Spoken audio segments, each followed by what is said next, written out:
Bienvenue dans le dernier point de l'information. Madame, Monsieur, bonsoir. Tout de suite, les titres.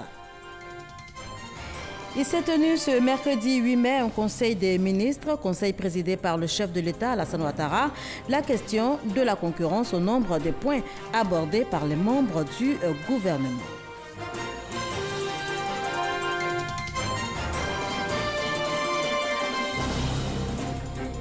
La première réunion du conseil politique du RHDP s'est tenue, elle, hier mardi.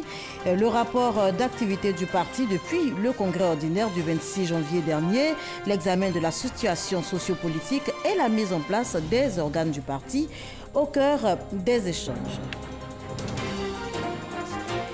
Et puis la lutte contre le chômage des jeunes, sujet au cœur de la rencontre entre le ministre de la Jeunesse et de l'Emploi des Jeunes, Mamadou Touré, et une équipe technique de la BAD. L'institution bancaire consent à débloquer 1,8 milliard de francs CFA pour l'emploi des jeunes en Côte d'Ivoire. Voilà pour les titres. Je vous le disais tantôt, il s'est tenu ce mercredi 8 mai un conseil des ministres, un conseil présidé par le chef de l'État, Alassane Ouattara. La question de la concurrence a été une des questions abordées donc par les membres du gouvernement ce mercredi. Le conseil a adopté une ordonnance visant la réglementation des prix des biens et services de première nécessité, cela dans le but de préserver le pouvoir d'achat des consommateurs conformément au programme social du gouvernement. C'est ce que nous rapporte Jérôme Kofi Abolin. Nous sommes pratiquement en fin de matinée quand le président de la République, Alassane Ouattara, au palais présidentiel, fait son entrée dans la salle où il est accueilli par les membres du gouvernement. C'est le Conseil des ministres mercredi, comme toutes les semaines, qui s'installe. Les sujets abordés pendant environ 2 heures d'horloge ont permis d'obtenir des résultats pour précisément parler des décisions prises. Avant d'en énumérer quelques-unes, le porte-parole du gouvernement donne une information capitale sur les performances de la Côte d'Ivoire au sujet de l'indice de sécurité.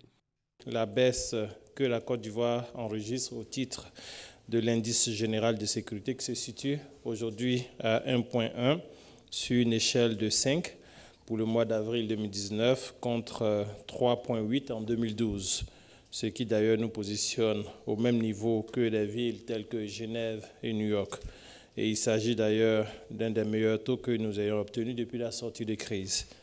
À ce jour, tous ces indicateurs montrent une baisse considérable des infractions telles que les violences basées sur le genre, celles liées au vol, aux atteintes à l'intégrité physique, aux biens, aux établissements financiers. Par ailleurs, la cherté de la vie en Côte d'Ivoire reste l'une des préoccupations majeures du gouvernement. C'est dans cette perspective qu'une décision sur la concurrence a été prise par le Conseil.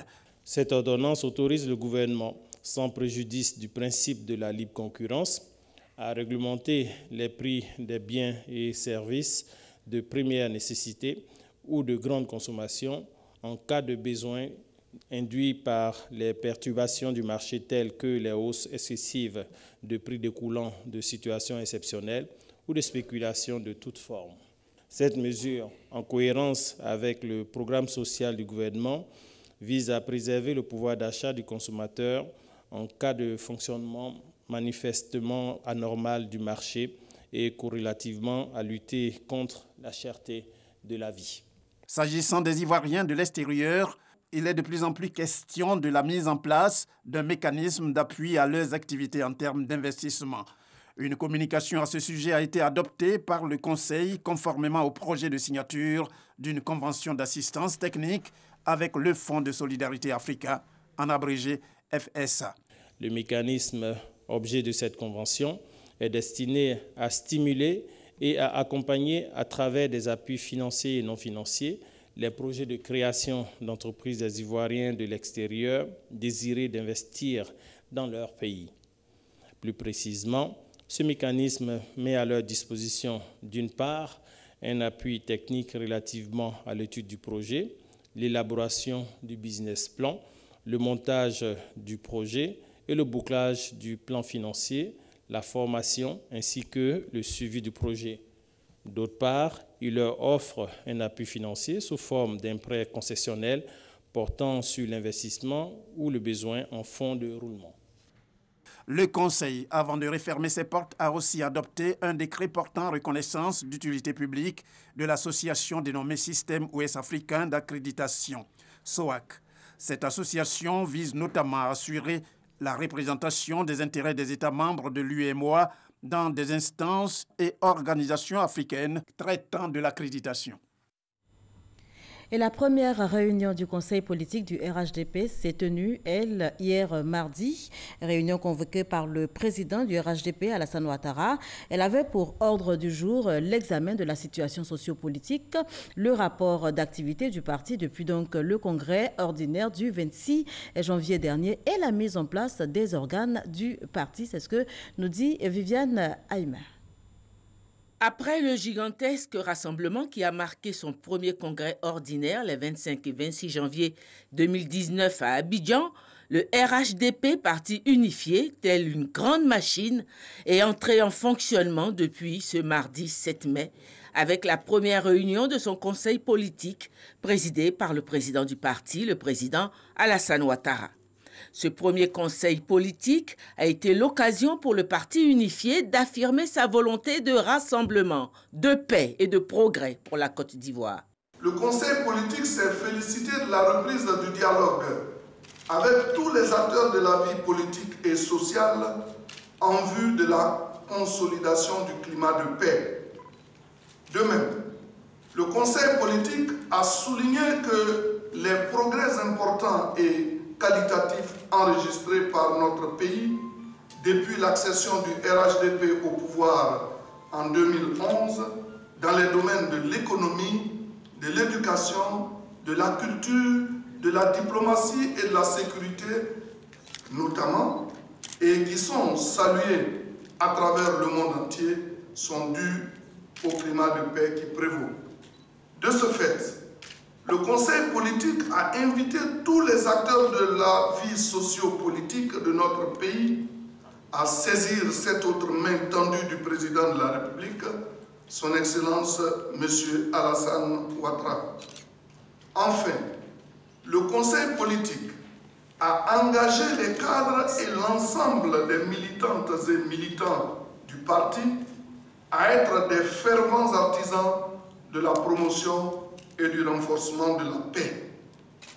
Le président du RHDP a encouragé toutes les initiatives qui concourent à la sensibilisation des Ivoiriens aux idéaux et aux valeurs que porte le RHDP, à une adhésion plus massive à son discours politique, ainsi qu'à une plus grande visibilité de sa présence sur l'échiquier politique national.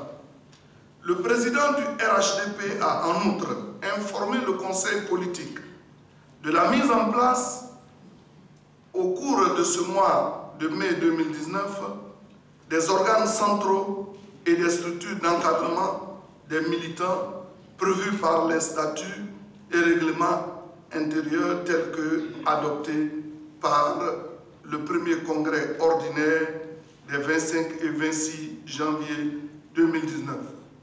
Il s'agit du Conseil national, du bureau politique et du directoire. Avec la mise en place au cours de ce mois de mai de tous ces organes dirigeants, le RHDP devient désormais la principale formation politique en Côte d'Ivoire. Ramadan, mois de pénitence, mois de partage. Le président de la République, Alassane Ouattara, apporte son soutien à la communauté musulmane de Grand Bassam. Le chef de l'État a fait don de 50 tonnes de riz et de sucre et d'une enveloppe de 5 millions de francs CFA à la dite communauté. Le don a été remis par le ministre Issa Coulibaly. Il était accompagné d'une délégation à Grand Bassam. Abiba Ndombele-Saoui. En ce tout premier jour du mois de Ramadan, le Premier ministre, ministre du Budget et du Portefeuille de l'État, Amadou Gon Coulibaly, a envoyé une importante délégation composée de son épouse Assetou Gon Coulibaly, du ministre de la Fonction publique Issa Coulibaly, du ministre de la Famille et de la Femme et de l'Enfant, Li Ramata Bakayoko, d'Ibrahim Makassa, conseiller spécial et plusieurs autres personnalités de haut rang, pour apporter le message du président de la République à l'ensemble de la communauté musulmane de Côte d'Ivoire et en particulier de la commune de Grand Bassam. Le ministre Issa Coulibaly a porté le message de Alassane Ouattara, président de la République de Côte d'Ivoire. Ce message, c'est d'exhorter nos frères musulmans, pendant ces 5 mois de Ramadan, à prier toujours, comme ils l'ont fait d'ailleurs, à prier toujours pour la paix en Côte d'Ivoire, pour la cohésion nationale, pour l'unité nationale, pour le rassemblement, afin que les enfants de Côte d'Ivoire, les Ivoiriens, taisent les querelles de chapelle pour s'atteler à ce qu'il y a d'essentiel. Ce qu'il y a d'essentiel, c'est la lutte contre la pauvreté. C'est le travail acharné pour le développement, parce que le sous-développement n'est pas une fatalité. Mais tout cela n'est possible que dans un climat de paix, dans un climat de stabilité, dans un climat de cohésion nationale. Il a indiqué que par ce don du chef de l'État, composé de 1000 sacs de riz et 500 cartons de sucre, le président Alassane Ouattara veut exprimer sa solidarité non seulement à l'endroit de la communauté musulmane de Grand Bassam, mais aussi à toute la Côte d'Ivoire. La cérémonie a eu lieu à la grande mosquée de Grand Bassam en présence de 2000 personnes, dont les imams des 5 mosquées, les chefs des grandes communautés, les commerçants, les artisans et les transporteurs. Outre les 50 tonnes de riz et de sucre, la délégation a, au nom du chef de l'État, remis une enveloppe de 5 millions de francs CFA à la communauté musulmane de Grand Bassam. C'est une première fois dans l'histoire de la ville de Grand Bassam que l'ensemble de ces membres de gouvernement se retrouvent pour nous soutenir. Vraiment, nous disons merci à M. le Premier ministre, merci à M. le Président de la République. Le grand imam de Grand Bassam a fait des bénédictions pour le président de la République et pour toute la Côte d'Ivoire et rassuré les fidèles musulmans sur les défis qui attendent le pays. Et dans le nord de la Côte d'Ivoire, la direction régionale des douanes est à pied d'œuvre pour éviter l'entrée sur le territoire national de produits frauduleux, plus particulièrement de sucre en cette période du jeûne musulman. Et les équipes de la dite direction ont récemment effectué une visite surprise dans plusieurs magasins et autres entrepôts de Korogo. Ami Sissoko. Empêcher l'entrée du sucre de contrebande sur le territoire ivoirien pendant ce mois de Ramadan. C'est la mission que s'assigne la direction régionale des douanes du Nord en cette période de grande consommation de sucre. Le colonel Ibrahima Kamaraté et ses hommes ont effectué des visites inopinées chez des commerçants grossistes et demi-grossistes à Korogo pour se rassurer de la bonne qualité du sucre sur le marché. Car le Ramadan est l'occasion propice pour les fraudeurs d'écouler leurs produits contrefaits. Après la dernière visite du ministre du Commerce dans les entreprises sucrières, il s'est révélé que ces structures-là disposent d'environ 80 000 tonnes pour la consommation ivoirienne. Quantité largement suffisante pour cette population. Nous, à notre tour, il faudra qu'on aide ces entreprises sucrières à pouvoir écouler leur production. Quand nous payons le sucre à la SOCAP, et on n'a pas écoulé avec la contrebande, oui, vous savez ce qui apporte, on ne pourra pas payer les impôts comme il le faut. Environ 80 000 tonnes de sucre disponibles, alors que la consommation pendant le jeûne du Ramadan ne s'élève qu'à 45 000 tonnes. Ce produit est soumis à une taxation qui contribue pour beaucoup au financement du budget ivoirien. Cependant, la contrebande dans le secteur est un manque à gagner pour l'État. Si le sucre frauduleux rentre effectivement, les conséquences économiques sont grandes. C'est une perte énorme pour nos entreprises sucrières qui ne pourront pas écouler leurs marchandises. C'est une perte énorme également pour les employés qui ne pourront pas subvenir aux besoins de leur famille. C'est une perte énorme également pour ces entreprises parce qu'elles ne pourront pas payer leurs impôts qui constituent les recettes de l'État. Les douanes ont un rôle de protection des consommateurs et de l'économie ivoirienne. Pour ce faire, la direction régionale des douanes du Nord sollicite l'implication des commerçants dans la lutte contre les produits de contrebande. On évoque à présent les relations Afrique-Union européenne. Le sommet des affaires Afrique-Union européenne s'est tenu le 6 mai dernier. C'était à Bruxelles, en Belgique. Une deuxième édition après donc celle organisée à Marrakech en novembre 2018. Il est question d'approfondir les perspectives des relations économiques liant donc les pays africains à l'Union européenne. Et le ministre ivoirien des Affaires étrangères, Marcel Amontano, qui y était, a participé participé à l'occasion à un panel de haut niveau. Michel Digré. La deuxième édition du sommet des affaires Union européenne-Afrique a permis au ministre Marcela Montano de donner la vision du gouvernement ivoirien sur la nouvelle alliance que propose l'Union européenne dans le cadre de la mise en œuvre de son partenariat avec l'Afrique. Le ministre ivoirien des Affaires étrangères a souligné que ce renouvellement s'impose autant à l'Afrique qu'à l'Europe, un partenariat qui soulève plusieurs enjeux. L'Afrique se félicite de la volonté européenne de mettre en place de nouveaux instruments pour stimuler l'investissement, en appui aux efforts que l'Afrique mène pour se donner un meilleur climat des affaires. Elle souhaite participer à leur mise en œuvre au service de ses objectifs de développement durable et inclusif. L'Afrique doit être reconnue dans la gouvernance mondiale à la hauteur de ce qu'elle représente aujourd'hui dans le monde. Pour sa part, la Côte d'Ivoire met déjà en œuvre une telle vision à travers sa volonté de moderniser son économie par la transformation sur place de ses produits de base en produits semi-finis et par la diversification de ses secteurs de production pour en tirer davantage de plus-value. Cette table ronde m'a donné l'opportunité de partager avec nos amis européens la vision du président de la République de moderniser notre économie par la transformation en Côte d'Ivoire de plus en plus des produits de notre cru. La Côte d'Ivoire est un pays à vocation agricole, donc cette industrialisation commencera par l'agro-industrie. Et nous avons partagé avec nos amis européens la nécessité d'avoir maintenant un partenariat gagnant-gagnant avec des hommes d'affaires européens qui viendront, comme par exemple les Belges sont producteurs de chocolat, transformés en Côte d'Ivoire, au moins pour la première transformation, et puis progressivement vers des produits finis, le cacao ivoirien en chocolat belge. En marge de cette rencontre, Marcela Montano a été reçu en audience par son homologue belge, Didier Reinders, puis par le secrétaire général du groupe des États d'Afrique, des Caraïbes et du Pacifique, Patrick Gomez. La lutte contre le chômage des jeunes à travers le financement de divers secteurs d'activité, sujet au cœur de la rencontre entre le ministre de la Jeunesse et de l'Emploi des Jeunes, Mamadou Touré, et une équipe technique de la BAD, la Banque africaine de développement. Notez que l'institution bancaire consent à débloquer 1,8 milliard de francs CFA pour l'emploi des jeunes en Côte d'Ivoire. Pierre Dipomelin, Issaïou. 1,8 milliard de francs CFA. C'est l'appui financier de la BAD, Banque africaine de développement, pour accompagner l'insertion et l'emploi des jeunes en Côte d'Ivoire. Un coup d'accélérateur pour l'axe 4 du PS-Gouv, le programme social du gouvernement.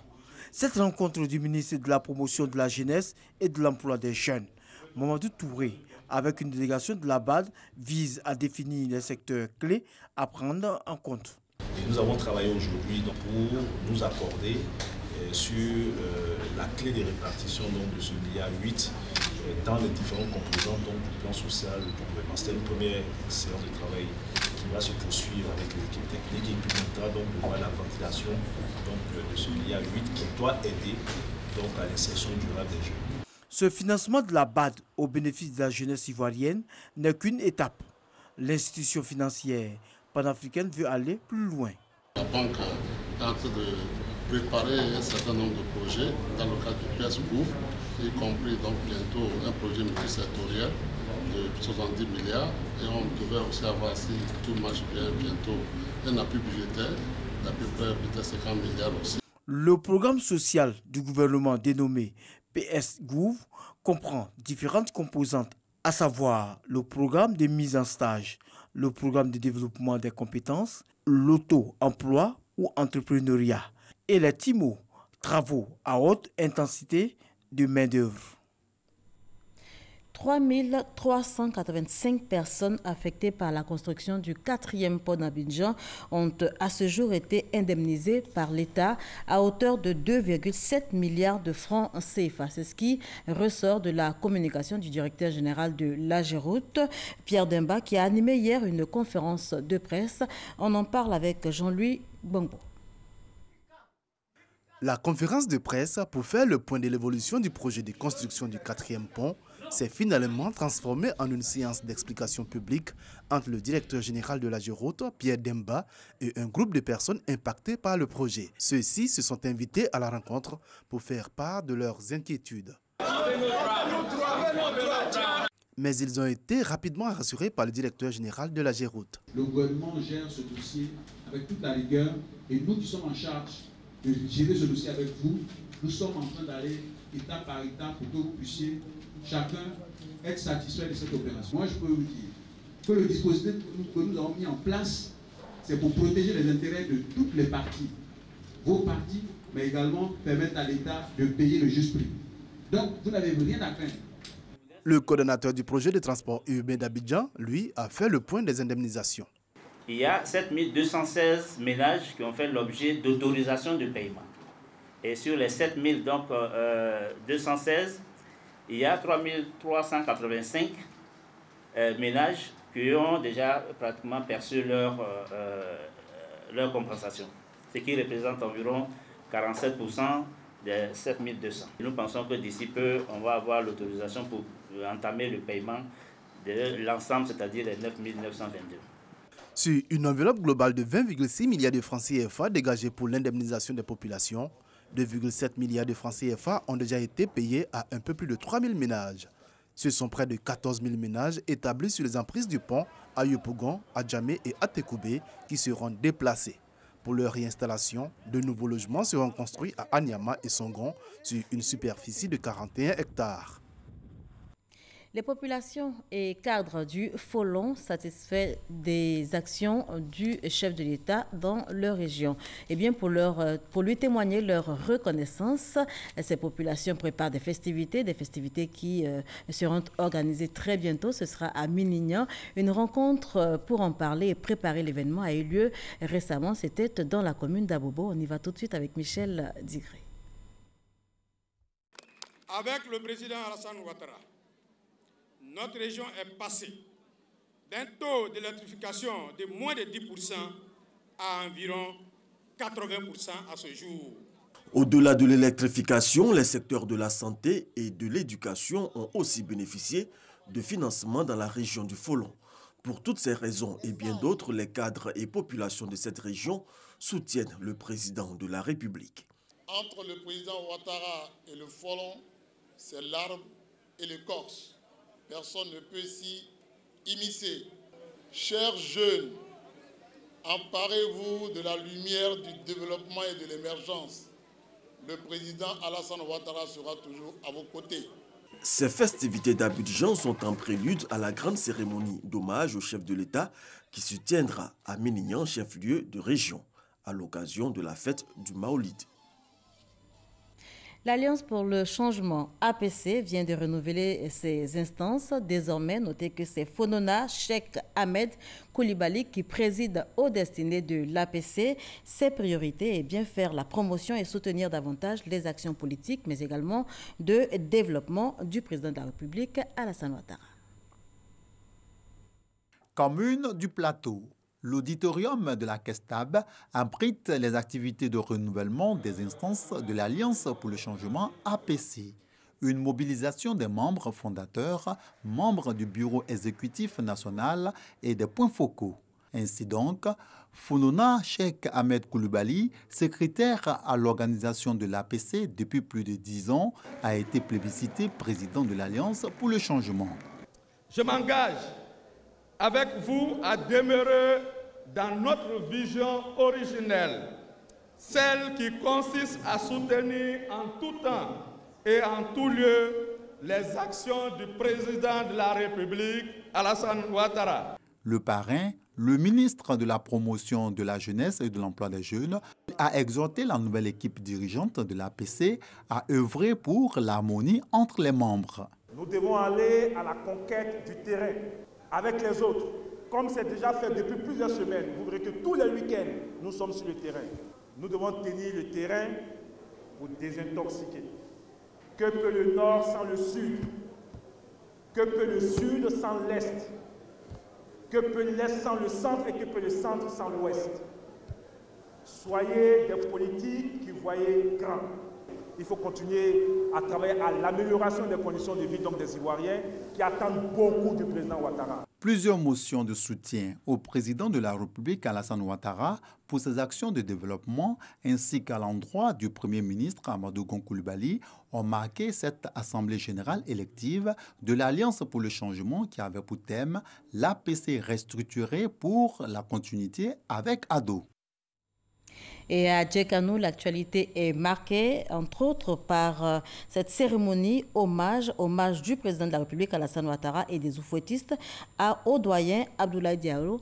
Les enjeux de cette cérémonie d'hommage avec Léon Ampro. Encore sur pied malgré le poids de l'âge, Abdoulaye Diallo aura été l'un des fidèles compagnons du président Félix Houphouët-Boigny jusqu'à la mort de ce dernier. À Djekanou, population, élus et cadres sont unanimes. Le patriarche a qualité d'acteur et de témoin de la construction de la nation, de l'unité ivoirienne et de la paix dans la vision du père fondateur de la Côte d'Ivoire moderne, donc de l'oufouettisme. Pour tout ce qu'il a pu faire pour le pays, pour la population, pour les gens de Djekanou, la population, les cadres, les jeunes de tout le département ont décidé de faire une journée d'hommage à notre papa Abdoulaye Diallo. Ces journées, instant d'engagement renouvelé à l'oufouettisme, c'est-à-dire à la cohésion sociale, à la paix et au développement. Au patron de ces activités, le président de la République. Nous invitons tous les fils de Djekanou, de sa région, ceux qui se sont concernés de près, même de loin, à ces festivités, de se joindre à nous, afin que la fête soit belle. Au menu des journées d'hommage à Abdoulaye Diallo du 9 au 11 mai 2019 à Djekanou, activités culturelles, sportives et politiques. Et cette note triste pour poursuivre, son Excellence Monseigneur Ignace Bessi Dogbo, président de la Conférence des évêques catholiques de Côte d'Ivoire, annonce le décès de son Excellence Monseigneur Antoine Koné, évêque d'Odiéné, ce mercredi 8 mai 2019, décès survenu à 3h25 ce matin à Abidjan des suites d'une longue maladie. Le président de la Conférence des évêques invite tous les fidèles catholiques à prier pour l'illustre disparu, pour le diocèse d'Odiéné et pour sa famille. Moins connu que le pèlerinage en Israël ou Lourdes en France, la Turquie est devenue depuis quelques années maintenant une des destinations de choix pour les fidèles chrétiens ivoiriens. Depuis le 1er mai et ce jusqu'au 11 mai prochain, eh bien, une délégation ivoirienne composée d'une vingtaine de fidèles chrétiens séjourne en Turquie. La Turquie, considérée comme le prolongement de la Terre Sainte, la particularité de ce pèlerinage, c'est qu'il allie à la fois religion, tourisme et business. Cheikh Koné, envoyé spécial en Turquie. C'est en plein cœur de la vieille ville de Constantinopolis à Istanbul, dans le quartier historique de Sultanahmet, que la délégation de fidèles chrétiens ivoiriens débute son périple. Première étape, le palais de Topkapi, un bâtiment architectural appartenant au sultan ottoman, bâti au VIe siècle sur 700 000 m². À quelques mètres de là, la délégation ivoirienne découvre la basilique Sainte-Sophie, une basilique chrétienne construite dans un premier temps au IVe siècle et devenue mosquée au XVe siècle. Ce joyau architectural est le symbole du brassage religieux qui fait l'une des fiertés de la Turquie. Aujourd'hui, il a été transformé en musée et visité par des milliers de pèlerins musulmans et chrétiens venus des 4 coins du monde. Et je suis venu, j'ai vu des choses que je n'ai jamais imaginé voir. Et je suis en train de découvrir qu'il y a des mosquées, en même temps une église à l'intérieur de la mosquée. Et vraiment, c'est incroyable, mais c'est vrai. Bien avant, en face de la basilique Sainte-Sophie, la délégation ivoirienne a visité l'enceinte de la célèbre mosquée bleue, une appellation due aux 20 000 carreaux de faïence à l'intérieur de la mosquée. Pour les promoteurs de ce pèlerinage, la particularité de la destination Turquie réside dans la diversité d'opportunités qu'elle offre aux pèlerins. Au niveau économique, je voudrais dire aux Ivoiriens que la Turquie est une destination à exploiter. Au niveau religieux, je voudrais dire aux chrétiens que quand on parle de la Bible, il n'y a pas qu'Israël. Il y a Israël, il y a la Turquie. Israël, l'Ancien Testament, mais la Turquie, le Nouveau Testament. Parce qu'après les 4 évangiles, à partir du livre des Actes des Apôtres, la plupart des événements que nous lisons se sont déroulés en Turquie. Après Istanbul, la délégation a mis le cap sur la capitale politique et administrative Ankara, où elle a visité le mausolée, érigé à l'honneur du premier président de Turquie, Mustafa Kemal, dénommé Atatürk, entendez, bâtisseur de la Turquie moderne. Ensuite, les fidèles chrétiens ivoiriens se sont rendus dans la région volcanique de la Cappadoce, où ils ont d'abord visité le lac Salé, puis participé à la foire aux Montgolfières. Et c'est ici qu'on s'arrête pour